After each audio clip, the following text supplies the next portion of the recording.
Hello everyone, good morning.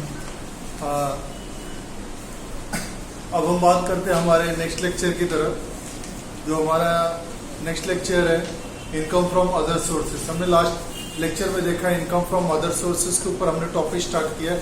वो जो income from other sources है इसके बारे में हमने बहुत सारे इंट्रोडक्शन देखे। कुछ इनकम है जो इनकम फ्रॉम अदर सोर्सेस में टैक्सेबल है, कुछ इनकम एग्जेम्प्ट है। इनके बारे में हमने डिटेल्ड में देखा पूरी तरह। इसके अलावा कुछ है कि वो कंडीशनली है allowed as a income from other sources, या फिर वो अलाउड नहीं है। कुछ एक्सपेंडिचर्स उससे रिलेटेड है। To gain a income, to earn a income we have to spend some amount, वो भी as a deduction as a under section okay allowed है। ये तो हम लोगों ने यहाँ पे बहुत सारे इनकम देखे जो पूरी तरह इनकम फ्रॉम अदर सोर्सेस में डील करते हैं। इनकम फ्रॉम अदर सोर्सेस में हमने कैजुअल इनकम्स के बारे में देखा। कैजुअल इनकम्स के अलावा हमने फैमिली पेंशन्स के बारे में देखा। लेकिन फैमिली पेंशन्स जो एम्प्लॉयज को मिल रहे हैं वो अंडर सेक्शन 57 में या फिर अंडर सेक्शन 10 सबसेक्शन 17 में वो कहीं न कहीं एग्जेम्प्ट है। जहां पर पैरामिलिट्री फोर्स से रिलेटेड अगर डिसीज पर्सन की फैमिली है तो वहां पर पैरामिलिट्री मतलब मिलिट्री आर्मी से रिलेटेड है, या फिर कोई ऐसा पर्सन जिसको परमवीर चक्र मिला हो, महावीर चक्र मिला हो, तो गैलेंट्री अवार्ड मिला हो।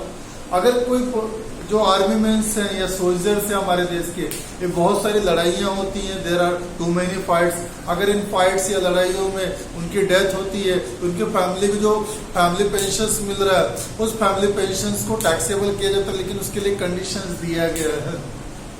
कंडीशन क्या दिया गया? 1/3 ऑफ द फैमिली पेंशन और 15,000 whichever is lower that is allowed as a deduction. वो क्या है? एज ए डिडक्शन के रूप में अलाउड किया गया। फिर पैरामिलिट्री फोर्स करेगा अंडर सेक्शन 10 सबसेक्शन 17 के अंडर में वो भी एग्जेम्प्ट दिया गया। इसके अलावा हमने बहुत सारे इनकम्स देखे, जैसे इंटरेस्ट ऑन सिक्योरिटीज है, वो एज ए इनकम है। Interest on FD in a bank account, अगर हमारे पास बैंक अकाउंट, सेविंग अकाउंट या फिर एफडी अकाउंट, रिकरिंग अकाउंट अगर हम रखते हैं, अगर उसके ऊपर हमें इंटरेस्ट मिल रहा है वो इंटरेस्ट टैक्सेबल है। इसके अलावा dividend from the Indian companies, foreign companies, ये भी टैक्सेबल है। डिविडेंड अर्लियर बहुत पहले क्या होता था, वो टैक्सेबल नहीं होता था, क्योंकि ऐसा माना जाता था कि वो सही है कि डिविडेंड जो भी रिसीव्ड हो रहा है वो डिविडेंड क्या है एज ए टैक्सेबल नहीं होता था, वो एग्जेम्प्ट होता था। Because the dividend is paid out of the profit of the company and company okay gaining that profit after paying the what taxes to the government. Government को already उसके ऊपर income tax पे हुआ रहता है। Company में जो भी नेट प्रॉफिट आता है आफ्टर डिडक्टिंग द टैक्स, फिर वो बचे हुए प्रॉफिट्स को डिस्ट्रीब्यूट किया जाता है, तो टैक्सेबल नहीं माना जाता। लेकिन अभी ऐसा हो गया, बहुत सारी कंपनीज में क्या कर दिया गया, as per the government section dividend earn by a individual और SSC is taxable under income from other sources. Cooperative bank से अगर यहां से भी इंटरेस्ट मिलता हो भी टैक्सेबल है। इसके अलावा monthly income scheme of post office, post office bank है, अगर वहां पर मंथली इनकम स्कीम में अगर हम इन्वेस्टमेंट कर रहे हैं और उसके ऊपर हमें इंटरेस्ट मिल रहा है वो टैक्सेबल है। इसके अलावा हमारे पास जैसे कंडीशनली है कि winning from lottery ticket, horse racing, car racing okay, online shows, gaming, puzzlings, अगर इन सब में अगर हमें कोई इनकम ड्राइव हो रहा है that is always taxable under the head income from other sources. और जो हमारा था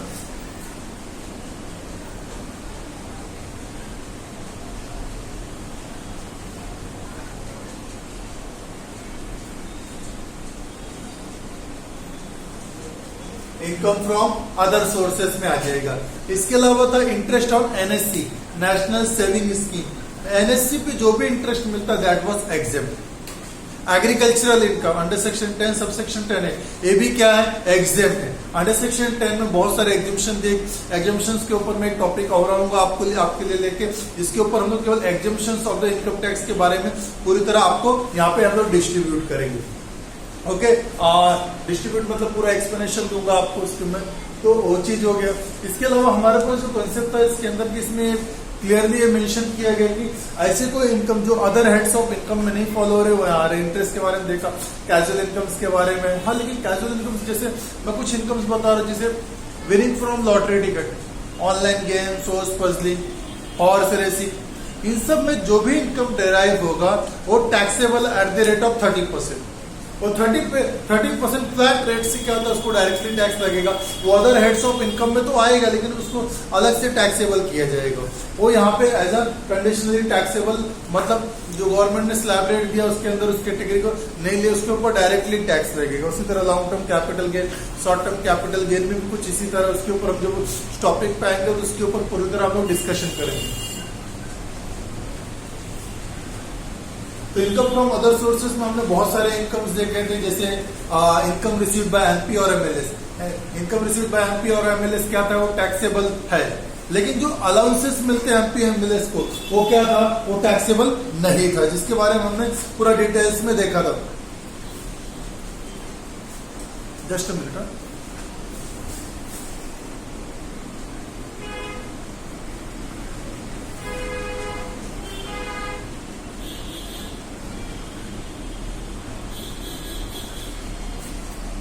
हाँ, हमने डिटेल्स में देखा था जिसके अंदर कुछ इनकम टैक्सेबल थे, कुछ नहीं टैक्सेबल थे। जैसे जो टैक्सेबल इनकम्स थे उनमें हम लोगों ने क्या क्या देखा था, हमने उसमें बहुत सारे इनकम्स देखे थे, जैसे कैजुअल इनकम्स देखे थे, फैमिली पेंशंस के बारे में देखा था, गिफ्ट देखा था, allowances received by the MP और MLS, sorry income received by MP और एमएलएस। अलाउंसेस अगर एमपी एमएलएस को मिलता है अंडर सेक्शन 10 सबसेक्शन 17 के अंदर में उसे एग्जेम्प्ट किया गया। Agricultural income in India, land situated in India, अगर भारत में कहीं पर भी ओके लैंड एग्रीकल्चरल लैंड है, अगर उसके ऊपर हम लोग ग्रोइंग कर रहे हैं, उसके ऊपर से जो भी इनकम आएगा that is always exempt under section 10। Under section 10 में उसको पूरी तरह एग्जेम्प्ट बताया गया और टैक्सेबल नहीं। इसके अलावा डिविडेंड इनकम है, प्रीमियम अमाउंट है, डायरेक्टर सिटिंग फीस है, इंटरेस्ट ऑन बैंक डिपॉजिट्स है, rent from the vacant plot of the land, खाली जगह जो पड़ी है, जो ग्राउंड है हमारे पास,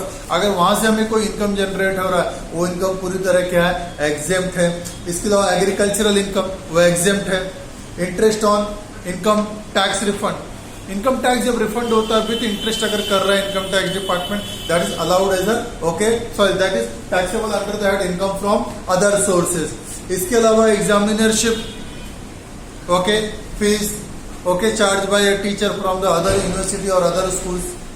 Okay, teacher is employer of a same school where he is teaching every day, but sometimes they are setting papers or taking the some special lectures at a university or somewhere else, and if they are received any reward or any monetary compensation or monetary reward, then it is taxable under the head income from other sources IOS.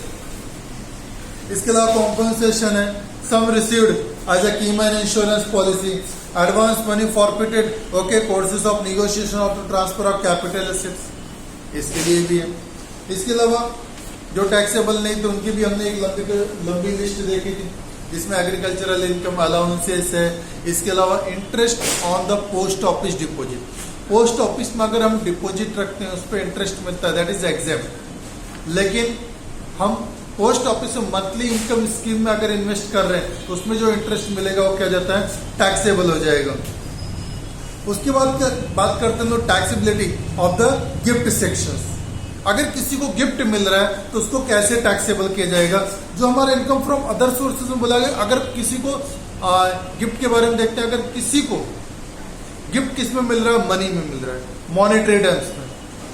अगर without consideration से मैंने आपको दे दिया, जैसे किसी ने मुझे gift दिया 1 लाख रुपए दे दिया, लेकिन इसके बदले मैं कुछ नहीं दे रहा, तो उसको बोलते हैं विदाउट कंसिडरेशन। आज एक गिफ्ट दे दिया, जाओ तुम ले लो, तुम्हारा हो गया, मैं तुमको गिफ्ट देता हूँ। ये क्या हो गया, ये विदाउट कंसिडरेशन है।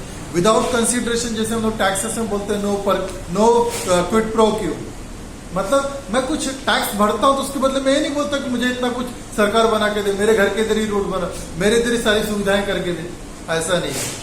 ओके, जो हम टैक्स भरते हैं उसके बदले में हम कोई अपेक्षा नहीं रखते हैं, तो इसी तरह इसको भी बोलते हैं। जैसे गिफ्ट डोनेशन किसी को दे दिया हमने, तो वहां से हम लोग कुछ वापिस रिटर्न पाने की चाह नहीं रखते हैं। तो उसी तरह यहाँ पर भी है कि अगर मॉनिटरी टर्म्स में विदाउट कंसिडरेशन दे दिया तो अगर वो 50,000 के एबव है, that is taxable. The whole aggregate amount if the same is exceeding ₹50,000 then it is taxable. उसके बाद मूवेबल प्रॉपर्टी। अगर किसी को मूवेबल प्रॉपर्टी दी जा रहा है विदाउट कंसिडरेशन, जैसे किसी को कार दे दिया, गिफ्ट दे दिया, गोल्ड ऑर्नामेंट दे दिया, ज्वेलरी दे दिया, ये मूवेबल प्रॉपर्टी है ना, यहां से वहां मूव कर सकते हैं। अगर इसका फेयर मार्केट वैल्यू 50,000 से ज्यादा है देन इट इज टैक्सेबल। ऐसी कोई मूवेबल प्रॉपर्टी हमको मिल रही है जिसका 50,000 से ज्यादा मार्केट वैल्यू है तो क्या हो जाएगा, वो टैक्सेबल हो जाएगा हमारे इनकम फ्रॉम अदर सोर्सेज के under. Okay, movable property inadequate consideration, अगर वहां पे कंसिडरेशन क्या है कि मे भी हो सकता है या फिर नहीं भी है। जस्ट अ मिनट,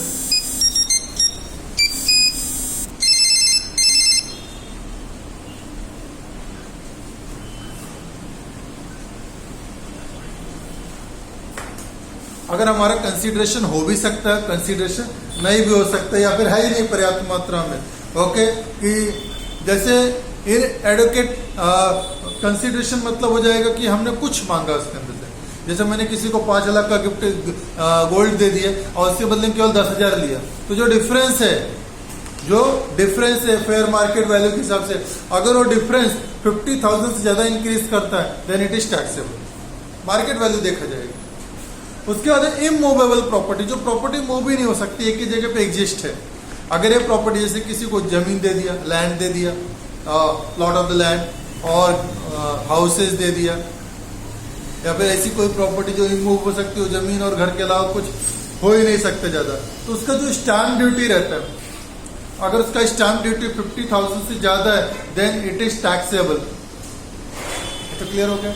गिफ्ट में क्या, हर चीजें 50,000 तक होनी चाहिए। अगर 50,000 से ज्यादा है उसका market value then it is taxable.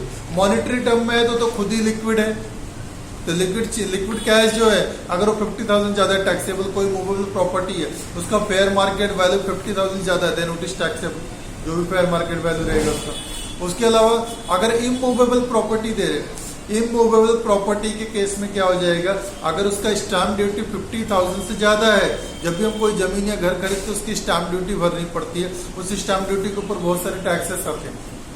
Okay, तो अगर वो स्टैम्प ड्यूटी 50,000 से ज्यादा है then it is what taxable.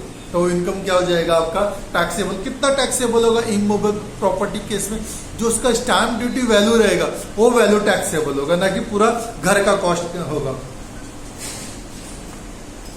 उसके बाद immovable property inadequate consideration, जहां पे कंसिडरेशन का जो डिफरेंस है वो 50,000 के एबव या फिर 10% of the consideration okay separate रहेगा, तो क्या हो जाएगा टैक्सेबल। ये भी चीज है। उसके बाद अब कौन से गिफ्ट टैक्सेबल है कौन से नहीं, ये तो हमने अमाउंट के हिसाब से देख लिया। अब उसके ऊपर कुछ कंसेप्ट है उसके बारे में। पहला, gift provision will not be applicable if the property received as a stock in trade, consumable store or raw material. If any gift received in the form of the raw material, consumable store or stock in trade, then it is not taxable. Next, sum of the money may include not only cash but also check, draft, fixed deposit receipt or NAC, since it represents the sum money through not in cash. अगर कोई cash में नहीं दे रहा है तो कोई क्या करता है, चेक के थ्रू दे देता है, कोई डिमांड ड्राफ्ट बना देता है, कोई एफडी करके दे देता है, कोई रिकरिंग डिपॉजिट करके दे देता है। अगर इन केस में पे किया तो भी उसे गिफ्ट ही माना जाएगा। ओके, उसके जो for the purpose of property means the capital assets namely immovable property being the land और बिल्डिंग और both shares and security, jewellery, okay, archaeological collections, drawing, painting, sculptures और any work of the art और bullions, मतलब कुछ भी हो सकता है इमूवेबल प्रॉपर्टी में। ओके, जिसको हम लोग कंसीडर भी नहीं कर सकते कितनी सारी। Stamp duty value means the value okay adopted by an authority for the purpose of payment of stamp duty in respect of N immovable property. Immovable property के ऊपर जो स्टैम्प ड्यूटी है ये लेविट कौन करता है, अथॉरिटी करता है। ओके, जो भी गवर्नमेंट की अथॉरिटी है जिसको भी ये अधिकार है स्टैम्प ड्यूटी तय करने का, वो मेंशन करते हैं, उसको हम लोग स्टैम्प ड्यूटी बोलते हैं। उसके बाद if stamp duty of value of immovable property is disputed by SSC, the AO authority may refer the valuation of such property to the valuation officer. जो उसका अथॉरिटी ऑर्गेनाइजेशन रहेगा या फिर अथॉरिटी एक्सेस रहेगा, वो जो ड्यूटी बताएगा।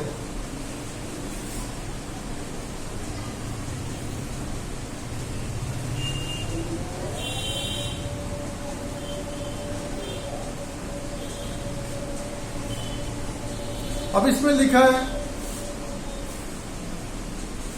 Exemptions दिया गया कि कौन से गिफ्ट टैक्सेबल नहीं। कुछ गिफ्ट के लिए तो एक्सप्लेनेशन बता दिया, अब बताए कौन से गिफ्ट टैक्सेबल नहीं है। If gift received by bouquet from any relatives, अगर अपने ही किसी रिलेटिव से हमने कोई गिफ्ट रिसीव किया वो टैक्सेबल नहीं है। उसके बाद on the occasion of the marriage of an individual, अगर किसी इंडिविजुअल का मैरिज है, उस मैरिज के ओकेजन पे अगर वो गिफ्ट रिसीव कर रहा है, that is not taxable.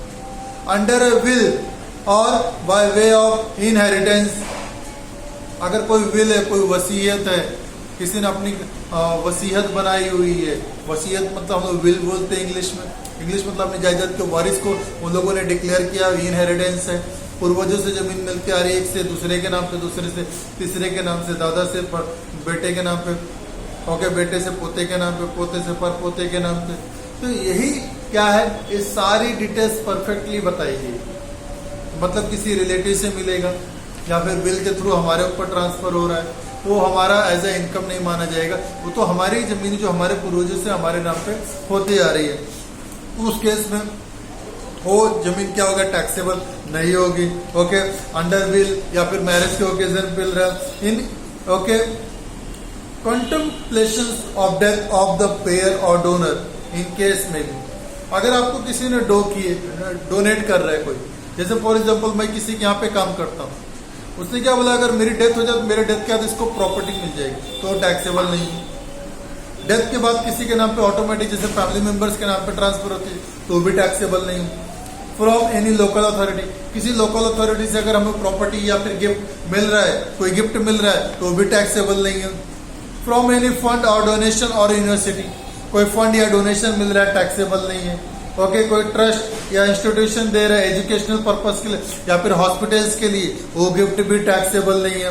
Okay, उसके बाद कोई इंडिविजुअल ने ट्रस्ट क्रिएट किया जो benefit of the relative of the individuals के लिए, नहीं टैक्सेबल है। कोई एचयूएफ है या फिर हिंदू अनडिवाइडेड फैमिली बिजनेस है, उसके अंदर कोई मेंबर्स है, तो वो भी टैक्सेबल नहीं है। उसके बाद assets received by okay amalgamated Indian company from the amalgamation company. Amalgamation तो हम जानते हैं, वे two okay existing company come together to form a new company. जो एग्जिस्टिंग कंपनी क्या होती है, एक साथ आके सेम बिजनेस लाइन की, okay, having the same line business, okay, come together to start a new form. Market में एक दूसरे कॉम्पिटिट करने से अच्छे क्या होते हैं, वो दोनों मर्ज करके एक नया बिजनेस ओके बड़े पैमाने पे okay at a bigger stage okay at the large scale of economy they carried out it. उसके बाद फ्रॉम द होल्डिंग कंपनी, अगर होल्डिंग कंपनी है वो सब्सिडियरी कंपनी से जो भी ऑब्जर्व करता है वो उसे एज ए गिफ्ट नहीं माना जाएगा। Assets received by Indian okay resulting company from the demerge company okay in a demerger, जो कंपनी मर्ज हो चुकी थी अभी वो डीमर्ज हो रही है। अगर डीमर्ज हो रही है तो उनके एसेट्स वापस से डिवाइड होंगे, तो अगर उस केस में है तो वो भी गिफ्ट नहीं माना जाएगा।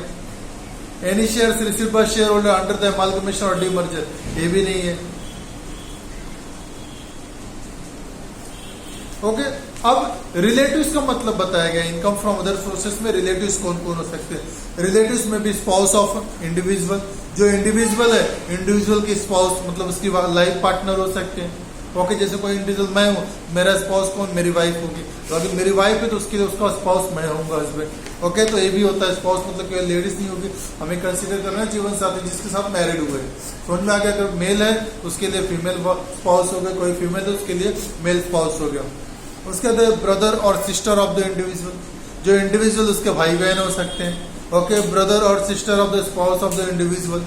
ओके, तो ब्रदर या फिर ब्रदर और sister of the spouse of the individual. Okay, individual के ब्रदर सिस्टर तो हो गए, लेकिन जो उनके जो इंडिविजुअल है उसके क्या हो सकते हैं, स्पाउस के भाई बहन हो सकते हैं, उनसे प्रॉपर्टी मिल सकती है। एनी लीनियन ओके इंसिडेंट और डिसेंडेंट ऑफ द इंडिविजुअल, कोई भी हो सकता है, कोई relative. Spouse person refers to the item 2 and 5 mention above, ये हो सकते हैं। Taxability of the dividend, income.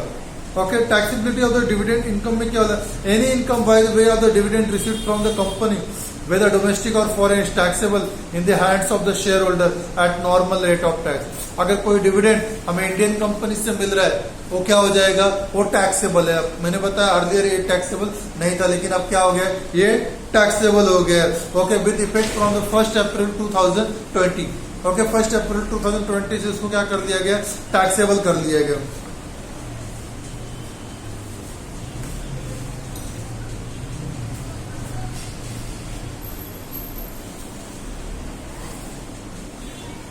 और ऐसा भी है कि अगर हम लोग डिविडेंड कमाने के लिए कोई एक्सपेंडिचर कर रहे, दैट इज नॉट अलाउड। कुछ लोग बोलते हैं कि समझने वाली बात रहेगी, कुछ लोग क्या बोलते हैं कि हमने डिविडेंड कमाने के लिए जो 10, हमको डिविडेंड टोटल कितना मिला, 20,000 रुपया इस साल, लेकिन 20,000 रुपया कहाँ से आया, 10 लाख रुपीज का मैंने शेयर मार्केट में इन्वेस्ट किया, वहां से आया।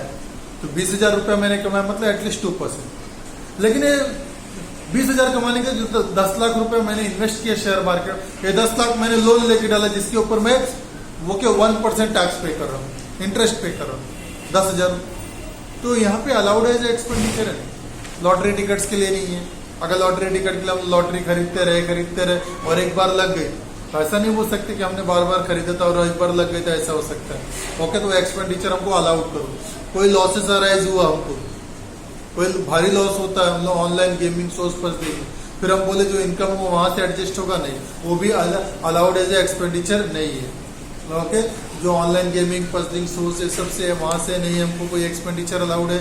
और ना ही from the what dividend earn करने के लिए हम जो पैसा इन्वेस्ट कर रहे हैं और पैसा कहीं से हमने बोरो किया या फिर कोई एक्सपेंडिचर करे, वो अलाउड एज इनकम रहेगा हमारे पास। उसके बाद है tax distribution property of the domestic company.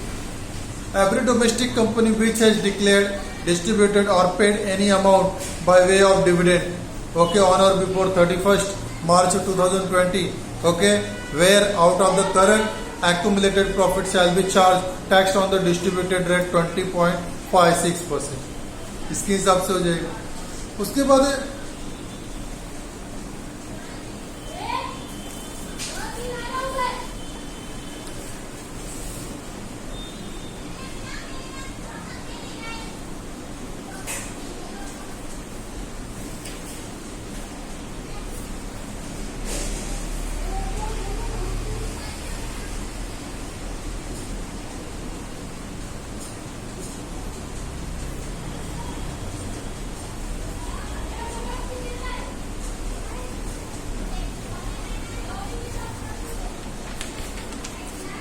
इसके अलावा if we made any investment for example in the bank, okay, और kept the FD in any bank in India, and if we received interest on that, then it is taxable. Only in case of the cooperative society where the FD made with the post office bank, where FD made with the post office bank, that is exempt from tax। वो exempt क्या है, वो tax से exempt। तो कुछ चीजें हमें बहुत अच्छे से इनकम फ्रॉम अदर सोर्सेस में क्लियर करना है कि जो इनकम ओके जो टैक्स फ्री है, जो एग्जेम्प्ट है, उन्हें क्या करना है, जब हम सॉल्व करेंगे तो उसके अंदर में वो लाइन, वो हेडिंग्स हमें वहां पे डिक्लेयर कर देना है। और डिक्लेयर करने के बाद क्या बोलना है, this income is exempt from income tax. Okay, under section जो भी रहेगा, अगर सेक्शंस अवेलेबल है तो आप सेक्शंस लिख सकते हैं, अगर सेक्शन प्रॉपरली मेंशन नहीं है तो आप उसे हटा भी सकते हैं।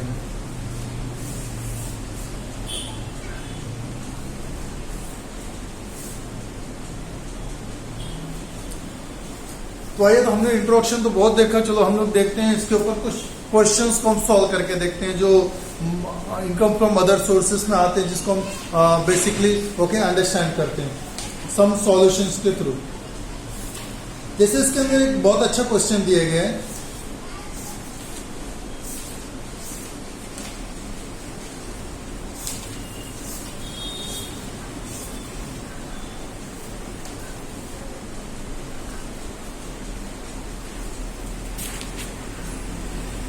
इनकम फ्रॉम अदर सोर्सेज में लिखा है okay, mister Bablu is a professor of law in MK college.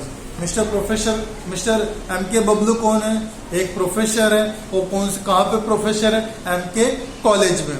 MK college में वो प्रोफेसर है। आगे the particular of his income for the year ending 31 March 2023 are as follow. तो अगर 31 मार्च 2023 का उनका सारा इनकम दिया। अब देखते क्या क्या। पहला है सैलरी 32,000, उनको क्या मिल रहा है, सैलरी मिल रहा है कितना 32,000। Okay. Royalty from books 25,000, expenses on typing were 2,000। उन्होंने क्या किया, रॉयल्टी मिला। रॉयल्टी कहाँ मिला, बुक्स से। लेकिन बुक्स को टाइप करने में उन्हें क्या किया, 2,000 रुपया खर्चा किया। ये अलाउड एज एक्सपेंडिचर।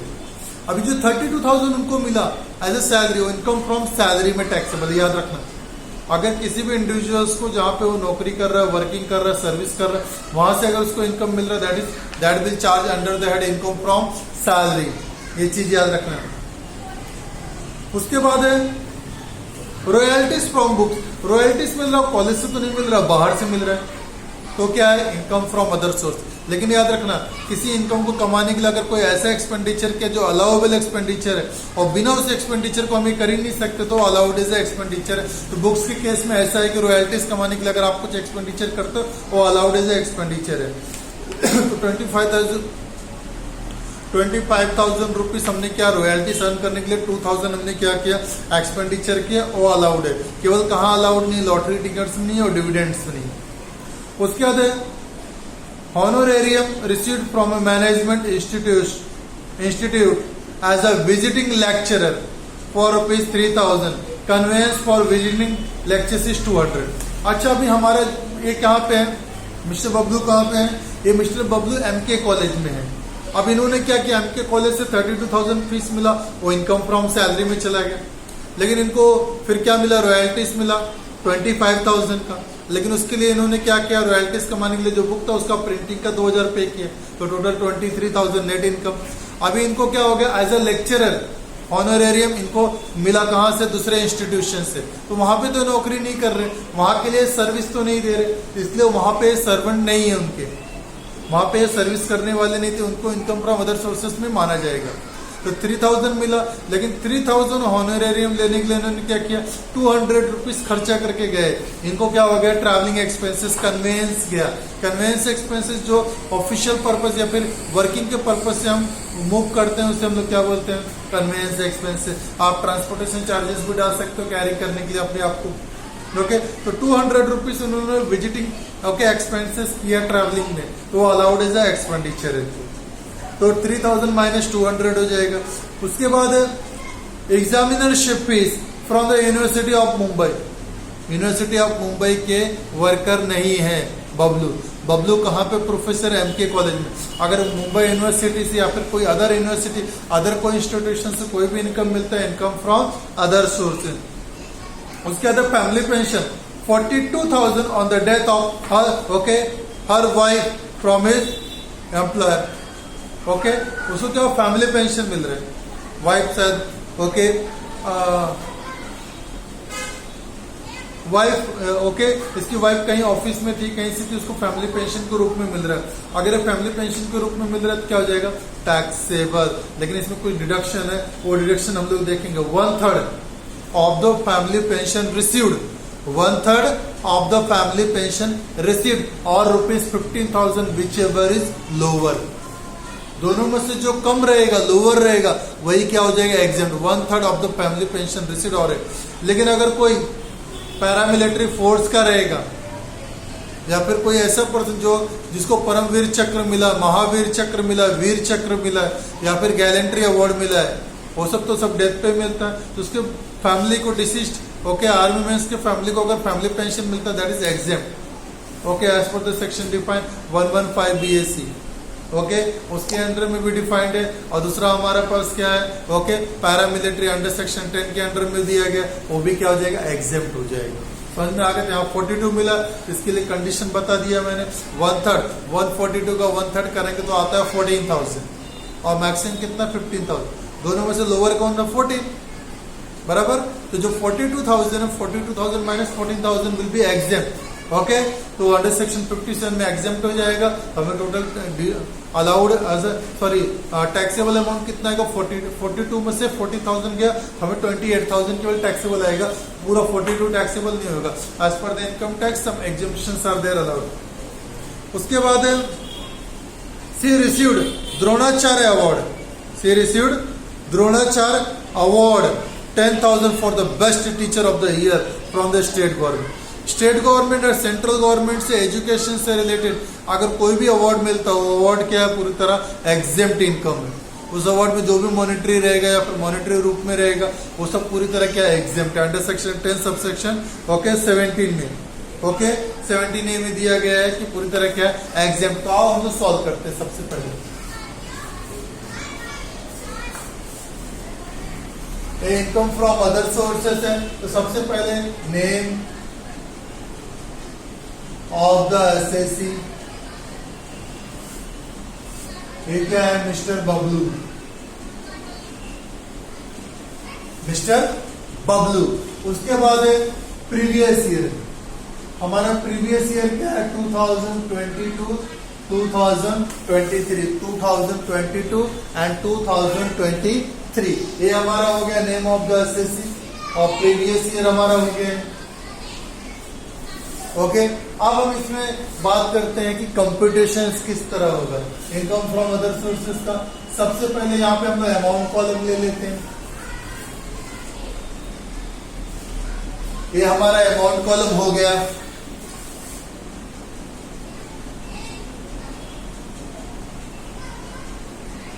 ओके, हमारा अमाउंट कॉलम हो गया। यहाँ पे सबसे पहले क्या लिखेंगे, नंबर 1, ये क्या हो जाएगा, इनकम फ्रॉम सैलरी।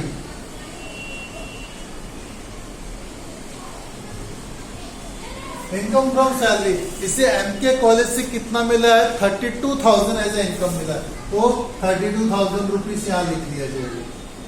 ये आपका अमाउंट कॉलम है और ये पर्टिकुलर्स कॉलम है।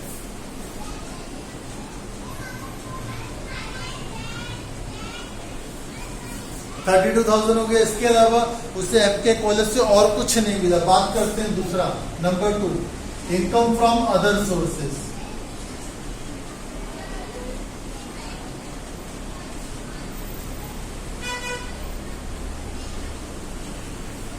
Okay, income from other sources. अब इनकम फ्रॉम अदर सोर्सेस में क्या था, पहले बात करते हैं इसको, रॉयल्टीज मिला है।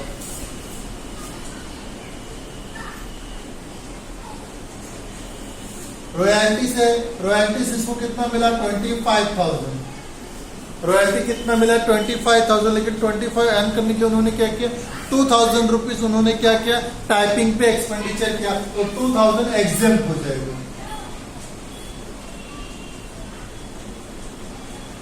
टैक्सेबल अमाउंट क्या हो जाएगा, 23,000।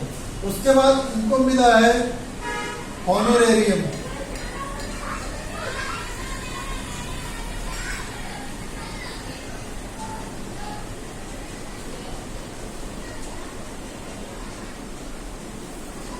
इनको क्या मिला, हॉनरेरियम मिला। Okay okay, हॉनरेरियम।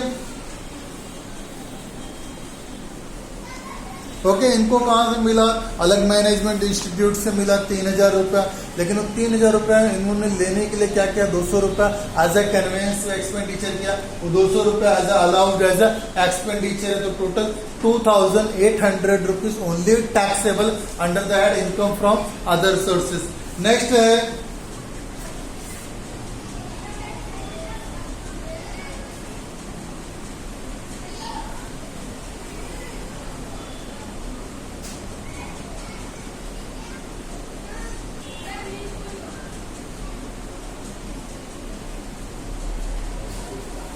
नेक्स्ट, इनको क्या मिला मिस्टर बबलू को, इसको एग्जामिनर फीस मिला।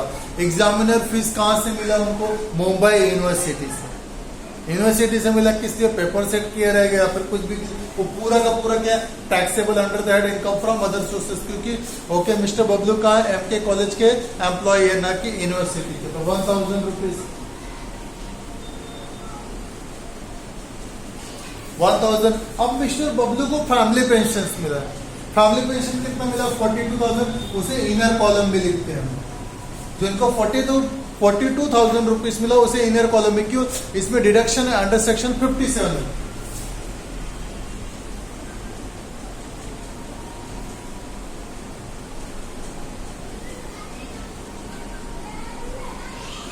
वन थर्ड और 15,000 विच एवर इज लोअर। तो लोअर क्या है यहाँ पे? वन थर्ड कितना होगा? 42 का 14,000 और मैक्सिमम डिडक्शन इज 15,000। दोनों में से लोअर क्या है? 14,000। तो 14,000 will be deducted from here. तो टोटल कितना? 28,000 विल बी टैक्सेबल। 28,000 क्या हो जाएगा? टैक्सेबल। अब इनको क्या मिला? द्रोणाचार्य अवार्ड मिला।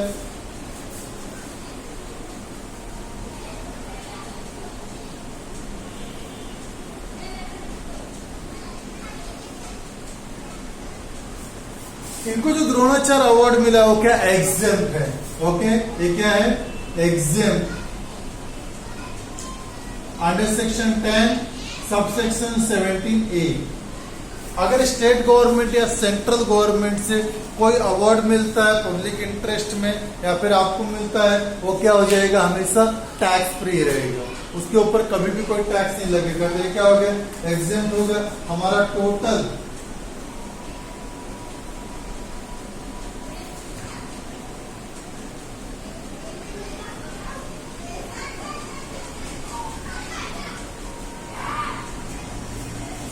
इसे हम लोग बोलेंगे टोटल टैक्सेबल इनकम। एक तो हमारा इनकम फ्रॉम सैलरी 32,000 था और क्या? इनकम फ्रॉम अदर सोर्सेज जिसमें रॉयल्टीज मिली, लेकिन रॉयल्टीज अर्न करने के लिए 2,000 रुपीज एज ए एक्सपेंडिचर किया, वो डिडक्ट हो गया। ऑनरेरियम मिला इसको मैनेजमेंट से, तो 3,000 माइनस 200 रुपीज उन्होंने उस अवार्ड को रिसीव करने के लिए एज ए कन्वेंस एक्सपेंडिचर डाले, वो एग्जेम्प्ट हो गया। उसके बाद एग्जामिनरशिप फीस मिला 1000, वो एग्जेम्प्ट हो गया। फैमिली पेंशन मिला 42,000, लेकिन उसमें डिडक्शन है अंडर सेक्शन 15 में, तो 1/3 और 15,000 विच एवर इज लोअर। तो 1/3 किसका हो? 142,000 कितना हो गया? 14,000 उसे डिडक्ट कर दिया। द्रोणाचार्य अवार्ड मिला, वो एग्जाम्प्ट हो गया अंडर सेक्शन 10 सबसेक्शन 17A में। तो पूरी तरह एग्जाम्पशंस दिया गया। ये पूरा कैलकुलेट करने हमारा टोटल टैक्सेबल इनकम कितना है? 86,800। जरा 2 मिनट देखिए, फिर हम 2-3 क्वेश्चन और इसमें एक्सप्लेनेशन देखते हैं ओवरली, इसके बाद हमारा टॉपिक ओवर होगा। तो ओके, 1 मिनट आप इस पर ध्यान दीजिए।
तो अभी हम बात करते हैं आगे के टॉपिक पे। आगे जो हमारा क्वेश्चन है वो क्वेश्चन है जिसके अंदर एग्जेम्प्ट इनकम के बारे में भी क्लियरली बताया गया। अभी क्वेश्चन क्या है जरा ध्यान से सुनिए आप लोग, और उसका एक्सप्लेनेशन भी मैं देता हूं। पहले, from the following information compute income under income from other sources of mister Dilip. Mister Dilip है, इनका इनकम फ्रॉम अदर सोर्सेस हमें कैलकुलेट करके देना है कि total income from other sources में कितना जनरेट हुआ। क्वेश्चन में क्लियरली क्या बोला, income from other sources calculate कर। इसके अलावा अगर और कुछ है तो मत करो, जब बोलेगा टोटल इनकम तो हम पूरा टोटल इनकम कैलकुलेट करते हैं। क्या देखा, income from agricultural land in India. अगर एग्रीकल्चरल लैंड इन इंडिया है उससे इनकम हुआ तो that is exempt under section 10। Okay, agricultural land situated in India is exempt under section 10 subsection 1, जिसके अंडर में क्या एग्जेम्प्ट है। क्योंकि हमने शुरुआत में पढ़ा एग्जेम्प्ट इनकम के बारे में। अगर एग्रीकल्चरल लैंड इंडिया में सिचुएटेड है और उससे अगर हमें कोई इनकम जनरेट हो रहा है तो इनकम क्या है, टैक्स फ्री है, एग्जेम्प्ट है। दूसरा इसमें दिया गया, okay, agricultural income land in Nepal. Nepal में जो लैंड है उससे अगर हमें एग्रीकल्चरल इनकम हो रहा है तो क्या है, एग्जेम्प्ट है। जस्ट अ मिनट,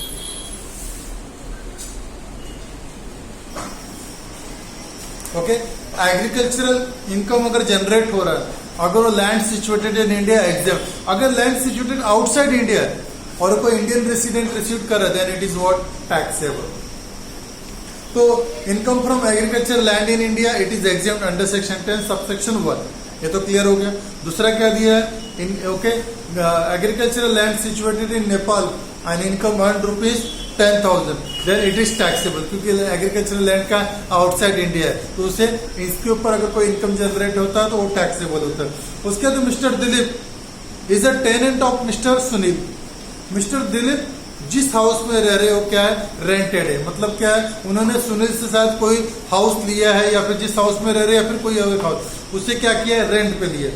और क्या है, in respect of the bungalow in Goa, मतलब कोई गोवा में बंगलो है उसको इन्होंने क्या किया, रेंट पे लिया। किसने, हमारे एसएससी मिस्टर दिलीप ने। किससे लिया, सुनील से। ओके, आगे, mister Dilip had turn rented the bungalow to mister Kapil. Dilip ने क्या किया, कोई कपिल नाम का बंगला उसको ओके क्या कर दिया, सब लेट आउट कर दिया। मतलब एक खुद रेंट पे लेके दूसरे को रेंट पे दे दिया। मतलब एक हाउस घर के ओनर है क्या, मिस्टर दिलीप, नहीं, तो इनकम फ्रॉम हाउस प्रॉपर्टी नहीं आएगा। आगे देखते हैं, Kapil for a rent of 1,000 per month, whereas Dilip pays rent ₹500 per month to mister Sunil.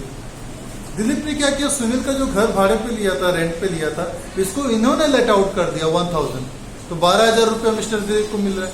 लेकिन एक कितना रेंट पे कर रहे हैं उसको, मैंने प्रीवियस लेक्चर में जो डिस्कस करा तो बताया था, अगर सब ले आउट करते हैं तो सब ले आउट वो अर्निंग करने के लिए आप कुछ ना कुछ तो रेंट पे कर रहे हैं। वो रेंट क्या है, एज अलाउड एज एक्सपेंडिचर है। तो आप 1,000 कमाने के लिए 500 रुपीज पे करें तो 500 क्या अलाउड एज ए एक्सपेंडिचर है।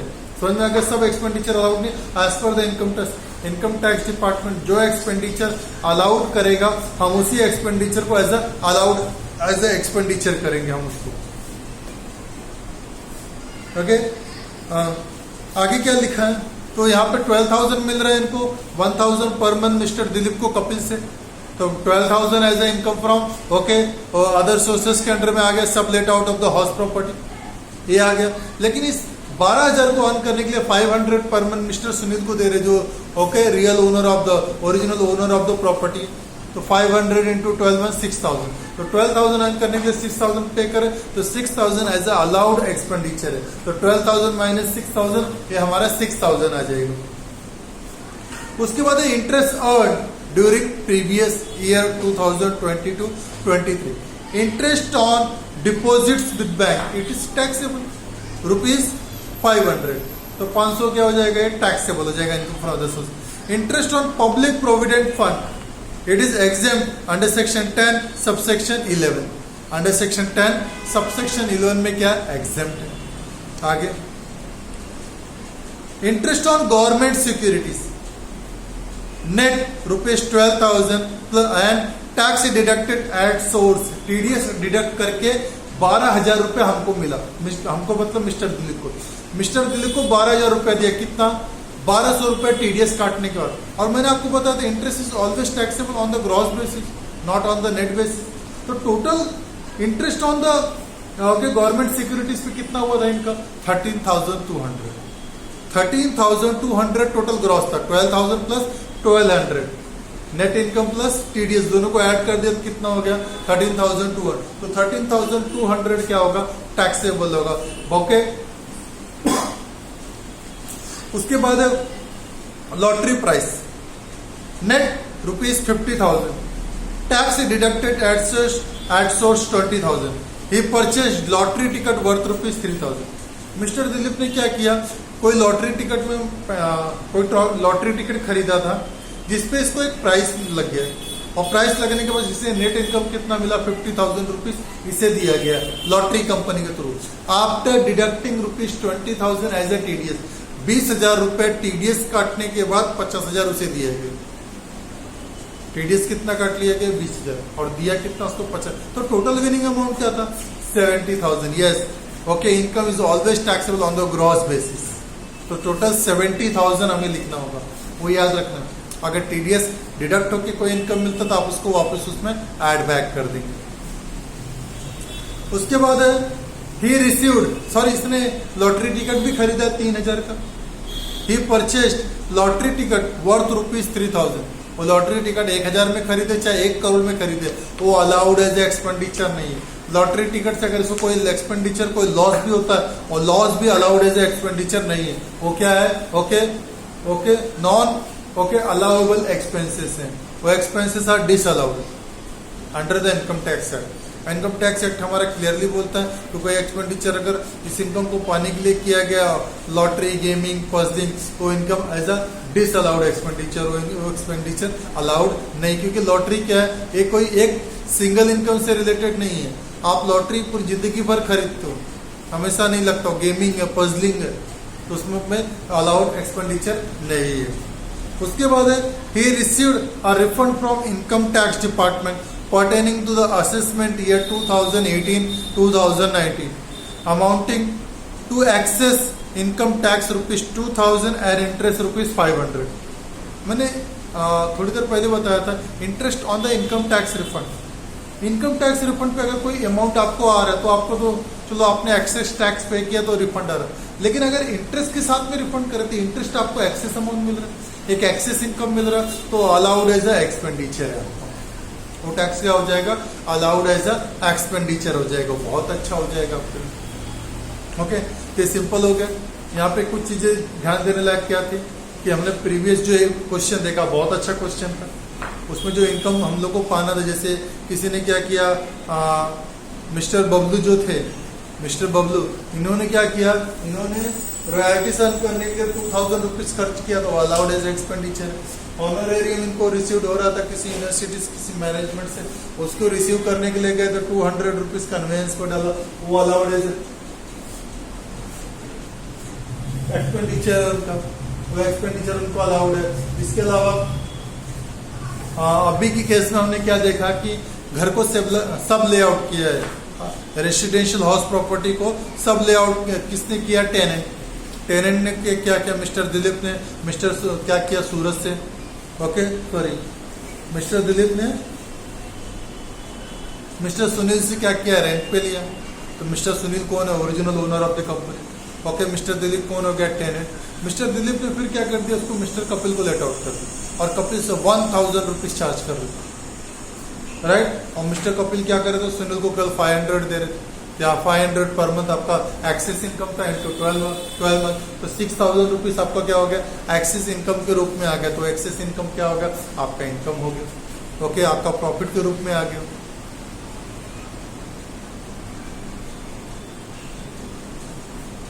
ओके, तो एक बहुत अच्छी और बहुत बढ़िया चीज हो गई कि वो सारी चीजें क्या एकदम परफेक्टली क्लियर हो गई इसमें, और बहुत बढ़िया था ये टॉपिक। ओके, आज हम एक मिनट बाद नेक्स्ट क्वेश्चन देखते हैं।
अभी बात करते हैं कुछ एक नए क्वेश्चंस के बारे में जो अच्छा है। ये हमारा आखिरी क्वेश्चंस रहेगा इस टॉपिक के ऊपर, और इस टॉपिक में कुछ इसी तरह सारे इनकम्स रहेंगे जिसको हमको कैलकुलेट करना पड़ेगा। आइए पहले क्वेश्चन देखते हैं।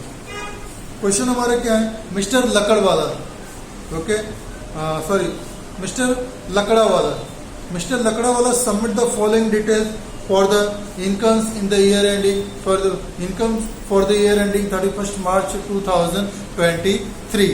31st March 2023 मतलब year 2023 का अपना डिटेल्ड इनकम दे रहा है। आइए इसको कैलकुलेट करते हैं।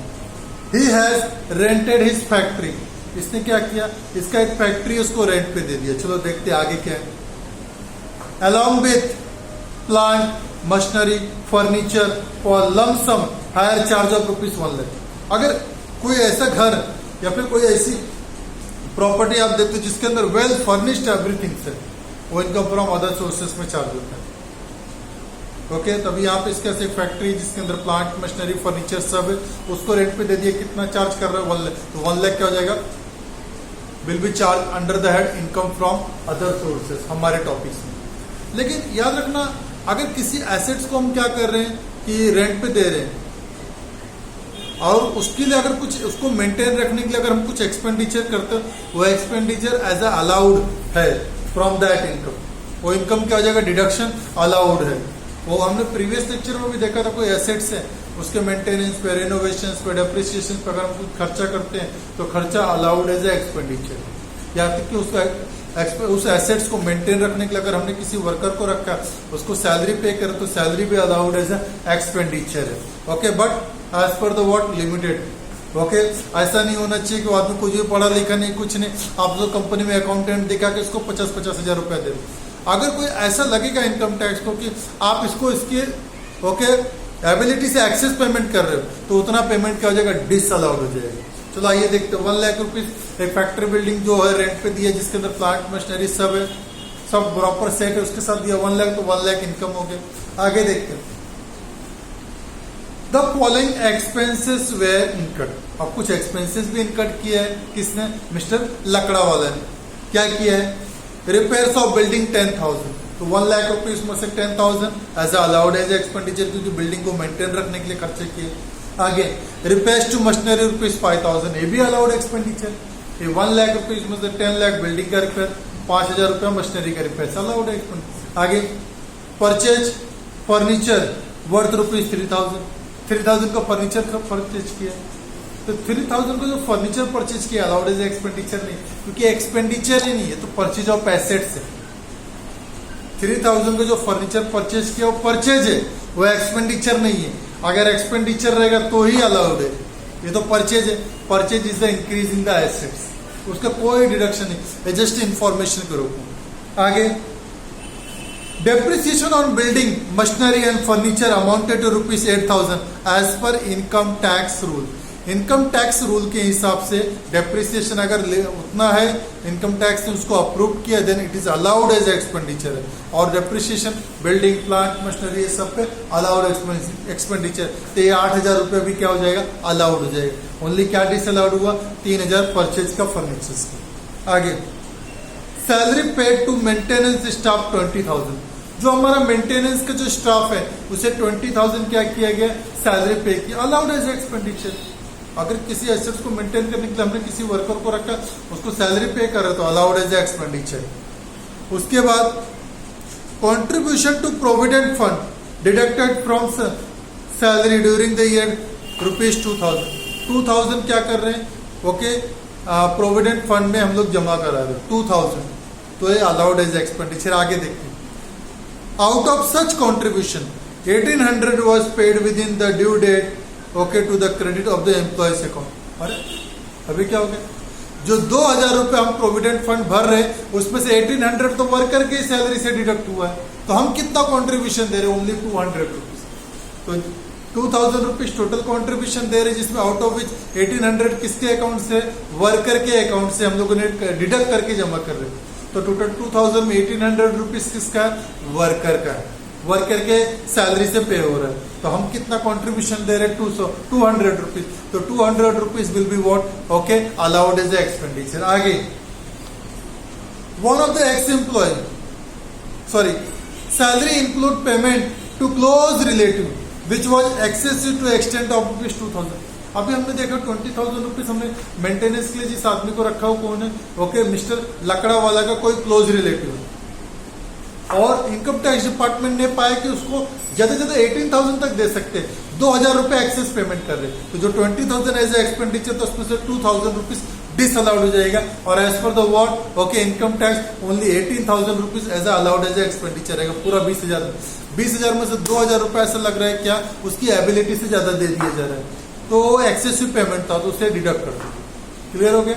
आगे, one of the ex employee had embezzle मतलब झोल किया, मतलब पैसे का कुछ घपला किया उसने, कुछ पैसे में उसने क्या किया, हेर फेर किया है, ओके, कितने रुपए का हेर फेर किया, ₹10,000 कैश इन द पास्ट, पहले कभी, ओके, प्रीवियस ईयर के पहले कभी उसने 10,000 रुपए का घपला किया था, कुछ झोल किया था, ओके, कुछ उसने कैश का हेरा फेरी किया था, ओके, मतलब कंपनी को नुकसान हुआ था 10,000।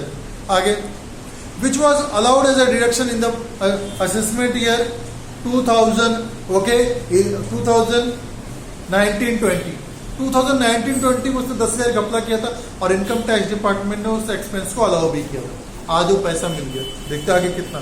The police had caught the employee and recovered ₹5,000 which handed over to Mr. Lakdawala in October 2022। अक्टूबर 2022 में पहले का जो 10,000 रुपए का घपला हुआ उसमें से 5,000 रुपए रिकवर करके दिए, तो 5,000 क्या हो जाएगा, अलाउड एज अ एक्सपेंडिचर हो जाएगा। ये टॉपिक भी अच्छा था, क्लियर था। ये क्वेश्चन में भी क्लियरली बताया गया कि हम कोई ऐसे अपना कोई एसेट बिल्डिंग अगर जिसको हम लोग रेंटेड दे रहे हैं और उस रेंट पे क्या हो रहा है, हमको रिकवरी हो रही थी, अलाउड है, ओके, और सॉरी, और रिकवरी हो रही है, इनको उसको इनकम फ्रॉम अदर सोर्सेस बोला जाएगा। लेकिन उस एसेट्स को, पूरे एसेट्स को मेंटेन रखने के लिए अगर हम कोई एक्सपेंडिचर करते हैं और expenditure as per the income tax rule के हिसाब से तो as a allowed as a expenditure है।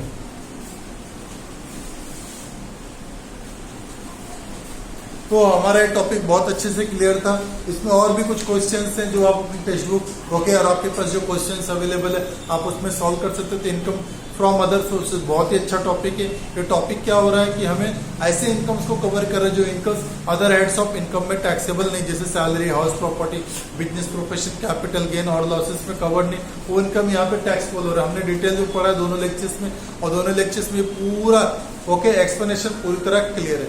ओके, तो thank you everyone for this nice lecture. Next lecture में मिलेंगे, तो नेक्स्ट लेक्चर में हम लोग income from business, okay sorry, profit और गेन फ्रॉम बिजनेस और प्रोफेशन के बारे में डिस्कशन करेंगे।